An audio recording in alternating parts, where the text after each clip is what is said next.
Welcome back to our YouTube channel. मैं हूं जवेरिया सिद्दीकी और मेरे साथ हैं और मैं हूं फैसल हरल। और आज आपको पता है बहुत बड़ी खबर आई है और खबर ये है कि 23 पाकिस्तानीज को सोमालिया के जो पायरेट्स हैं उनसे बचाया है इंडियन नेवी ने। और ये पाकिस्तानियों के लिए एक बहुत वो है कि अब इंडियंस के लिए भी एक बहुत फख्र की बात है, इंडिया के लिए भी बहुत प्राउड मोमेंट है और जो पाकिस्तानी हैं उनके दिलों में एक मोहब्बत का एक वो आ हाँ, गया होगा कि हाँ देखो इंडियन नेवी ने हाँ, हमें सेव किया है। तो यानी कि कोई वो नहीं है, वॉर नहीं है, कोई फाइट नहीं है, तभी तो उन्होंने बचाया ना। लेकिन अभी हमें ज़्यादा डेप्थ नहीं पता है कि इस वीडियो में क्या बात हुई है या फिर क्या पूरा माजरा क्या है, हमें इतना ज़्यादा आइडिया नहीं है। तो हम देख रहे हैं सर प्रशांत धवन की वीडियो। और सर प्रशांत धवन का तो इतनी अच्छी तरह वो एक्सप्लेन करते हैं ना, हर चीज़ एक एक वो पॉइंट बताते हैं। तो अब स्टार्ट करते हैं। नमस्कार Rani, welcome you all to study IQ. मैं हूं प्रशांत धवन। ना बोलना पड़ेगा, जब तक हिंद महासागर में, इंडियन ओशन में इंडियन नेवी है, सब लोग सुरक्षित हैं। रिसेंटली एक बहुत ही इंपॉर्टेंट ऑपरेशन कंडक्ट किया है भारतीय नौसेना ने और 23 पाकिस्तानियों की जान बचाई है सोमालिया के समुद्री लुटेरों से। सोमालियन पायरेट्स ने इन 23 पाकिस्तानियों को ईरानियन शिप के साथ कब्जे में ले रखा था और पॉसिबिलिटी थी कि ये 23 पाकिस्तानी मारे नहीं जाते, मगर इंडियन नेवी ने टाइम पे आके, यहाँ पे आप देख पाओगे ट्वीट है by the spokesman of the Indian navy, Indian navy ने टाइम से इस फिशिंग व्हीकल अल कंबार को बचा लिया समुद्री लुटेरों से। हमने एक गाइडेड मिसाइल फ्रिगेट का भी यहाँ पर इस्तेमाल किया है। 12 घंटों का इंटेंस ऑपरेशन था और सोमालिया के पायरेट्स को हर तरफ से घेर कर उनको मजबूर कर दिया कि तुम लोग सरेंडर करो, कोई यहाँ पे रास्ता नहीं है, Indian navy is too powerful. और उसके बाद जो पाकिस्तान का क्रू है उसको बचाया गया। नाउ पर्सनली अभी तक ये वीडियो मैं सुबह बना रहा हूँ तो मुझे अभी पता नहीं है कि क्या शहबाज शरीफ या पाकिस्तान के जो प्रेसिडेंट अब हैं आज के समय जरदारी, क्या इंडिया का शुक्रिया करेंगे। क्योंकि इससे पहले आपको याद होगा, कुछ ही दिन पहले मैंने वीडियो बनाई थी कि भारतीय नौसेना ने सोमालिया के पायरेट्स को रोका। एक बहुत ही मुश्किल ऑपरेशन था वो, तो 40 घंटे से लंबा वो ऑपरेशन चला और इवेंचुअली हमने बल्गेरिया के नागरिकों को बचा लिया था सोमालिया के पायरेट से। और उस वक्त आपको याद होगा, जो यूरोपियाई देश है बल्गेरिया, उनके जो प्रेसिडेंट है उन्होंने खुद ट्वीट करी थी और ये कहा था, my sincere gratitude to prime minister Modi for the brave action of Indian navy rescuing the hijacked Bulgarian ship Ruen and its crew including 7 Bulgarian citizen. और उसके रिस्पांस में पीएम मोदी ने भी ये कहा था कि बिल्कुल ये हमारा कर्तव्य है, India is committed to protecting freedom of navigation and terrorism in the Indian ocean region. और फिर आपको याद होगा, भारतीय नौसेना के चीफ ने भी ये बात कही थी कि देखो इंडियन ओशन, जो ये नाम है इंडियन ओशन, ये हमारे नाम से ही तो बना है, इंडिया के नाम से।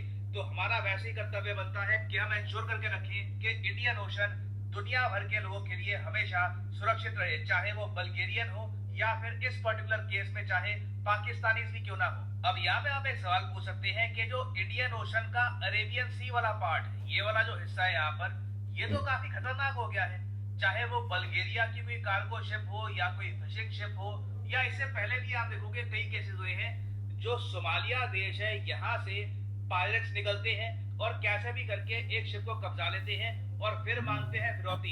और ये केसेस लगातार बढ़ते जा रहे हैं। तो हम कुछ करते क्यों नहीं, इस एरिया को अनसेफ डिक्लेयर क्यों नहीं किया जाता। देखो बिल्कुल मेरे ख्याल से बहुत ही जल्द होगा कि फिर से Arabian sea will likely become a high risk area soon. 2023 में यूएसए और यूरोपियन यूनियन ने यह कहा था कि इन्होंने काफी ऑपरेशंस कंडक्ट किए हैं और सोमालिया के पायरेट्स को काफी कमजोर कर दिया है। तो अब हमें अरेबियन सी को एक हाई रिस्क एरिया कहने की आवश्यकता नहीं है। बट क्लियरली यूएसए, यूरोप ने अपना काम पूरा नहीं किया।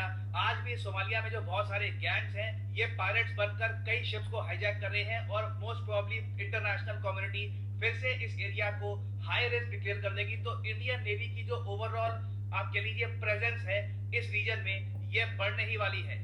और वैसे पर्सनली आप अगर मुझसे पूछे ना, तो मुझे लगता नहीं है कि जिस तरीके से बल्गेरिया ने ओपनली थैंक किया था भारत को, पाकिस्तान की सरकार करेगी। क्योंकि इससे पहले मुझे याद है फरवरी में भी, जी हाँ एक्चुअली जनवरी के एंड में, फरवरी की शुरुआत में भी एक बहुत ही इंपॉर्टेंट ऑपरेशन किया था भारतीय नौसेना के मार्कोस कमांडोज ने और पाकिस्तान और ईरान के 19 क्रू मेंबर्स को हमने बचाया था। यहाँ पे आप देख पाओगे ये है वो शिप। ये फोटो दुनिया भर में काफी वायरल हुई थी और उसके बाद एक वीडियो भी सामने आई थी जहां पर पाकिस्तान के जो सेलर्स हैं ये इंडियन नेवी को थैंक यू कह रहे थे कि थैंक यू, आपने हमारी जान बचाई है। ये जो क्लिप मैं आपको अभी दिखाने वाला हूँ, ये फरवरी महीने की है।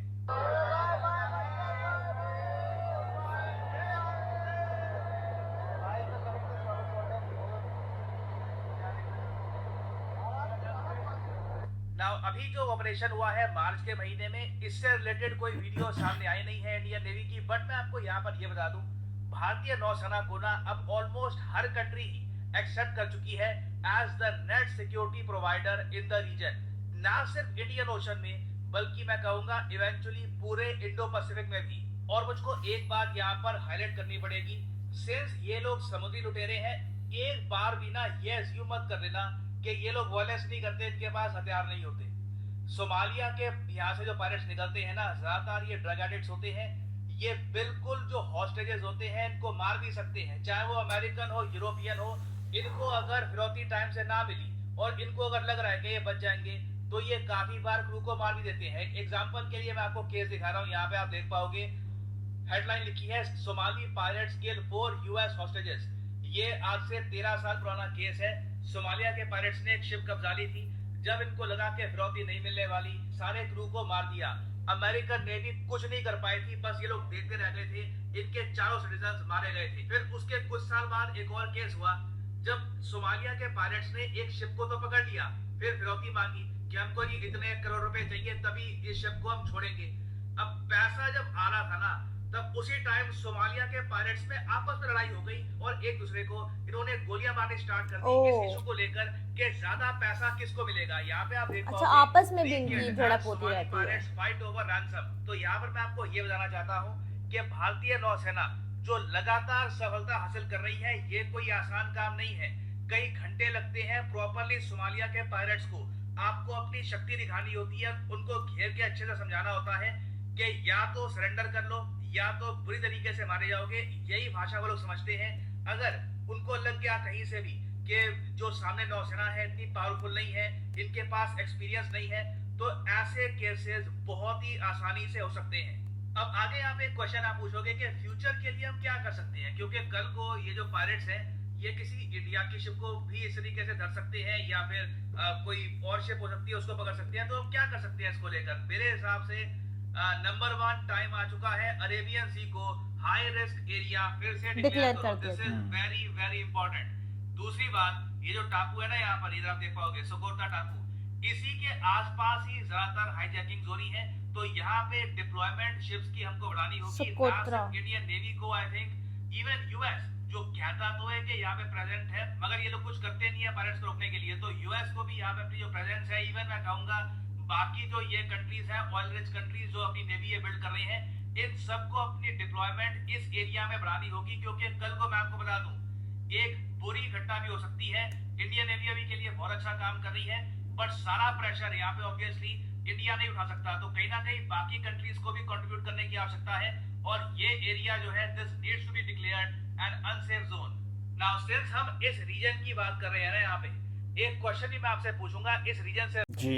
आई मीन सोमालियन पायरेट्स जो हैं, इन्होंने पहले बल्गेरिया के जो लोग थे उन पे भी इस तरह से किया है। पता नहीं क्या मेंटालिटी है, या तो गुर्बत बहुत ज्यादा है सोमालिया में, बिल्कुल ही यानी बहुत ही ज्यादा गुर्बत है, तभी तो वो इस तरह के इतने बड़ा रिस्क ही है ना, वो भी तो रिस्क ले रहे हैं कि अब अगर वहाँ वो अटैक करेंगे तो कोई नेवी भी उन पे अटैक कर सकती है, चार्ज कर सकती है। तो ये तो एक बहुत ही वो अजीब सी कहानी है, पता नहीं कितनी गुर्बत चल रही है सोमालिया में। सबसे पहले तो हम इनसाइड रिएक्शन की टीम की तरफ से जो है वो थैंक यू सो मच करते हैं इंडिया का, जिस तरह उन्होंने 23 पाकिस्तानी जो है उनको सेव किया है सोमालियन पायरेट से। Thank you so much. और एक और बात आ रही थी कि तब बल्गेरिया के प्रेसिडेंट ने तो जो है वो ट्वीट करके किया था कि पाकिस्तान की तरफ से किया है कि नहीं किया, तो अभी जो है आई थिंक पाकिस्तान की तरफ से भी कोई ना कोई ऑफिशियल थैंक यू करेगा।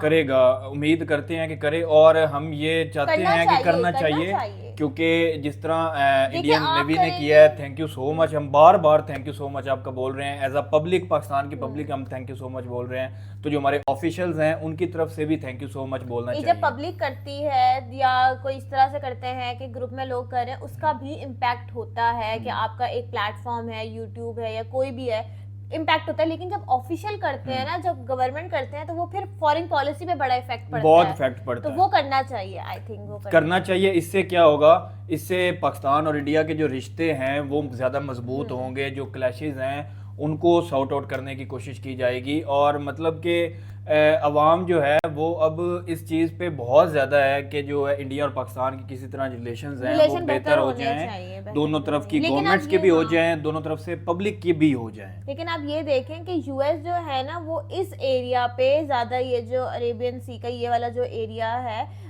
यहाँ पे और ये सारी इस जगह पे इतना ज्यादा फोकस नहीं कर रहा है। नहीं कर उनकी रहा। भी यूएस की भी बहुत स्ट्रांग नेवी है, लेकिन उन्होंने सिर्फ अपने रीजन को ही वो रखा हुआ है, जबकि उनको चाहिए कि काफी ज्यादा, क्योंकि यूएस मानी जाती है कि वर्ल्ड की फर्स्ट इकोनॉमी है, सबसे बड़ा है, यूनाइटेड स्टेट्स है भाई, तो उनको चाहिए कि वो चेक एंड बैलेंस रखें। लेकिन यहाँ पे सारा प्रेशर आ रहा है इंडिया पे, क्योंकि अगर यूएस के बाद अगर हम इस एरिया को कंसीडर करें तो यहाँ पे इंडिया है, जैसे उसका नाम भी है इंडियन ओशन, बिल्कुल। तो वो उनको लगता है कि यहाँ पे भाई सिक्योरिटी तो एटलीस्ट होनी चाहिए, सिक्योरिटी मिलनी चाहिए, और कोई भी वहां से कोई भी गुजरे तो इंडियन नेवी, जबकि इंडिया को आप देखें, इंडिया बिल्कुल वहां पे करके था और वो जो एरिया था वो इस तरफ था, दूर काफी जाके था। भी जो है वो सेव किया जा रहा है। और ये बिल्कुल, ये देखिए कितनी पॉजिटिव बात है कि ये नहीं देखा जा रहा कि इसमें किस कंट्री के लोग हैं। मतलब कि जब भी इस तरह की कोई शिप को जो सोमालियन पायरेट्स हैं वो इस तरह कैप्चर्ड करते हैं या मतलब उनको रोक लेते हैं, तो इंडियन नेवी जो है वो पहुंच ये जाती है, वो वहां पे पहुंच पहुंच जाती है और ऑपरेशन करती है। हालांकि अपनी रिस्क होता है ना भाई, अपने रिसोर्सेज होते Resources हैं, होते उनके हैं, इतने risk होता नेवी है। ऑफिसर्स होते हैं जिन्होंने पता नहीं कितने सालों ट्रेनिंग ली हो, हाँ। किसी को कुछ होना चाहे, आप किसी और कंट्री के लिए अपनी नेवी का रिस्क क्यों लोगे? हाँ। बट वो फिर भी अपने रिसोर्सेज लगा के, अपनी हर चीज लगा के वो कहते हैं कि इनको सेव करवाया जाए। और सबसे ये पहले पूरी वर्ल्ड में, पूरी दुनिया में जो है बड़ा पॉजिटिव जेस्चर हाँ, इस तरह बहुत। जाता है और पूरा जो वर्ल्ड है वो इस चीज को मतलब अप्रिशिएट मैं करता आज है। एक बात तो कह सकती हूँ कि इंडिया जो है बिल्कुल हॉस्टाइल नहीं है, बिल्कुल एग्रेसिव नेचर नहीं है, बहुत ही फ्रेंडली कंट्री है कि बिल्कुल। आप आराम से जाओगे तो वो आपकी बात सुनेंगे और आपसे टेबल टॉक वो कर सकते हैं। और उनका ये तरक्की है। की वजह भी यही हाँ। है, तरक्की की वजह भी यही है कि वो हर सेक्टर में जो है वो अपना बेस्ट से बेस्ट दे रहे हैं, अच्छा, चाहे हाँ। इकोनॉमी हो, चाहे किसी की लाइफ सेविंग हो, चाहे नेवी बचा रही हो, चाहे इंफ्रास्ट्रक्चर हो, हर चीज पे वो मतलब अपने आप को नहीं, बेहतर किए जा रहे देखें हैं। कि उनके अगर हम ऑफिशियल देखें, प्राइम मिनिस्टर या बाकी ऑफिशियल्स वो भी बड़े अच्छे हैं, जो इनके जैसे नेवी हो गई या आर्मी हो गई, ये भी बड़े अपने सेक्टर में बड़ा अच्छा काम करें। और इनकी जो अवाम है ना, जो पब्लिक है, जितने यानी कि देख रहे होते हैं या कमेंट्स कर रहे होते हैं, वो भी बड़े प्रोडक्टिव माइंडसेट के, उनको पता है कि ये चीज ऐसे, ये इस तरह से, बड़े फ्रेंडली और इनोवेटिव किस्म के लोग हैं। ये जो वीडियो थी, इस वीडियो में जो है बड़ा डिटेल से बताया गया है कि किस तरह पिछले फरवरी में बता रहे थे, तब भी जो है 19 क्रूज जो है ईरानियन और पाकिस्तानियों को बचाया गया। तो मतलब कि उन्होंने, उनका अपना एक फर्ज है कि इंसानियत की खिदमत करना, इंसान को बचाना है ना, और इंसान, किसी एक इंसान को बचाना पूरी इंसानियत को बचाना होता है। और मतलब कि देखें तो ये एज अ पाकिस्तानी, अब हम होप करते हैं कि हाँ, पाकिस्तान के ऑफिशियल्स थैंक यू बोले और रिलेशन थोड़े से बेहतर हो। चलो उन्होंने एक और स्टेप लिया, जैसे उन्होंने वो बने थे शहबाज शरीफ, तो उन्होंने कंग्रेचुलेट किया, वो अच्छा स्टेप था, ये लिया है, तो अब इन्होंने इनिशिएट किया है, तो अब चाहिए कि इनको भी कि वो आगे थैंक यू वगैरह करें, थैंक यू करें और बनता है। रिश्तों को बेहतर करें, रिश्तों को बेहतर करें। इंडिया के साथ जो है पूरी दुनिया जो है वो जुड़ रही है, दुनिया सारी रिलेशंस बेहतर कर रही है। तो साउथ एशिया का तो आपस में अच्छा रिलेशन होना हाँ, ही चाहिए, वो तो बनता है। क्योंकि अगर हम बात करें तो वो बड़े भाई हैं, हम छोटे भाई हैं, मतलब वो बड़ा मुल्क है, हम छोटा मुल्क हाँ, है। वो अगर हम रकबे से और उससे एरिया economy वाइज, के अवाम हिसाब से वाइज economy देखें के- तो वो बहुत बड़े हैं और मतलब कि वो बड़ापन दिखा भी रहे हैं। वो इस तरह के, जब हमारे पास इस तरह की न्यूज़ें आती हैं, वो हर जगह पे दिखा रहे हैं। तो हमारे जो लोग हैं, जो हमारे ऑफिशियल्स हैं, एज अ पब्लिक तो हम कर सकते हैं और पब्लिक कर सकती है, पब्लिक कर सकती है, लेकिन जो है ऑफिशियल्स का एक वो होता है कि वो इम्पैक्ट पड़ता है, हाँ, impactful इम्पैक्ट होता पड़ता है। तो जो ऑफिशियल्स हैं उनको करना चाहिए और ऑफिशियल टू ऑफिशियल कनेक्टिविटी बढ़नी चाहिए एक दूसरे के साथ। बहुत बहुत खुशी हुई, बहुत ये न्यूज़ जो बहुत सुनी मजे है, की न्यूज़ बहुत मजे की न्यूज़ है। और इस तरह खुशी हुई है, खुशी हाँ, हुई है और देख इस के। तरह जो है वो जब हम- दोनों कंट्री के नहीं, लोगों के रिश्ते एक एक और दूसरे के बात- साथ एक और बात बढ़ेंगे। मैं ये कहना चाहती हूँ कि जब हम इंडियन कंटेंट देख रहे होते हैं या हम देख रहे होते हैं ना, तो बहुत सारे होते हैं कि आप क्यों इतना, आप इतने फ्रेंडली और इतने अच्छे सपोर्टिव क्यों है, तो हम आगे से जब न्यूज़ देखते हैं ना कि आगे से भी इतनी सपोर्टिव न्यूज़ आ रही है, इतनी अच्छी आ रही है, तो और ज्यादा मजीद अच्छा फील होता है कि यार देखो दोनों तरफ से है, दोनों तरफ से है मोहब्बत। खैर, आप बताएं कि आपको ये वीडियो कैसी लगी है, लाइक करें, सब्सक्राइब करें, और इस वीडियो का लिंक डिस्क्रिप्शन में होगा, वो आप जाके देख सकते हैं। तब तक के लिए टेक केयर।